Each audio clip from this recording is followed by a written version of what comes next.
স্বাধীনতা দিবসের আগের দিন ত্রিপুরার আমবাসা মোটর স্ট্যান্ডে উত্তেজনা, মুখোমুখি মথা এবং ভারতীয় মজদুর সংঘ। স্বাধীনতা দিবসের আগের দিন উত্তপ্ত হয়ে উঠল ত্রিপুরার ধলাই জেলার আমবাসা মোটর স্ট্যান্ড। শুক্রবার দুপুরে মোটর স্ট্যান্ড দখলকে কেন্দ্র করে তিপ্রা মথা সমর্থক এবং ভারতীয় মজদুর সংঘের কর্মীদের মধ্যে উত্তেজনা ছড়িয়ে পড়ে।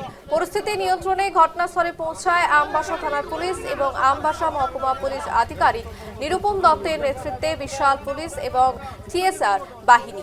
জানা যাচ্ছে, স্বাধীনতা দিবস উপলক্ষে আমবাসা মোটর স্ট্যান্ডে পরিষ্কার পরিচ্ছন্নতার কাজ করছিলেন স্থানীয় ভারতীয় মজদুর সংঘের কর্মীরা। সেই সময় আচমকায় প্রায় 40 থেকে 50 জনের একটি দল ভারতীয় মজদুর সংঘের কার্যালয়ের সামনে তিপ্রা মথার দলীয় পতাকা লাগিয়ে দেয়। এরপরেই পরিস্থিতি উত্তপ্ত হয়ে ওঠে। দুই পক্ষের মধ্যে তুমুল বাক বিতণ্ডা শুরু হলে পুলিশ পরিস্থিতি নিয়ন্ত্রণে আনে এবং আগামীকাল স্বাধীনতা দিবসের কর্মসূচি শেষ হওয়ার পর উভয় পক্ষকে নিয়ে বৈঠক করে বিষয়টি মীমাংসার আশ্বাস দেওয়া হয়।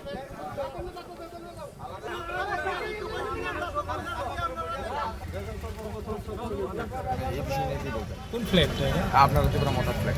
না, আমরা ত্রিপুরা মথা ফ্ল্যাগ একটা নামে নিয়েছি। এখানে মাঝখানে দুইটা আছে, এটা থাকবে। এটা যদি কারোর অসুবিধা হওয়ার কথা না। আমাদের এডিসি এলাকাতেও অনেকগুলি বিজেপির ফ্ল্যাগ আছে, আমরা কোনো অবজেকশন দিই না, কারণ আমরা এলআই পার্টি, অ্যালায়েন্স পার্টি, এটা কোনো আমরা অবজেকশন নাই। তারা যদিও অসুবিধা হয়ে থাকে তাহলে আমরাও দেখবো। এখানে আমাদের এমএলএ আমাদের ত্রিপুরা মথার, এমডিসি আমাদের ত্রিপুরা মথার, এডিসি ইলেকশনের সময় তারা মাত্র 5000 বুথ পেয়েছে।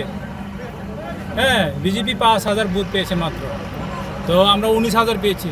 কত পার্থক্য আছে এটা, যারা লাইফে আছেন বা যারা ত্রিপুরাবাসী আপনারা বুঝেই গেছেন।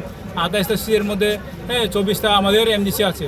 আমি মনে করব যে আমরা যেহেতু ভারতীয় মজদুর সঙ্গে করি, আমাদের সংগঠন সুশৃঙ্খল সংগঠন, এই সুশৃঙ্খলতা বজায় রেখে আমরা আমাদের কাজ করতে চাই।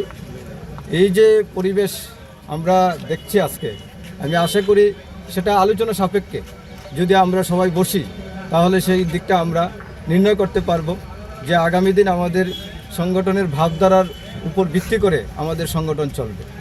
এই কথাগুলি আপনাদের সামনে তুলে ধরতে চাই।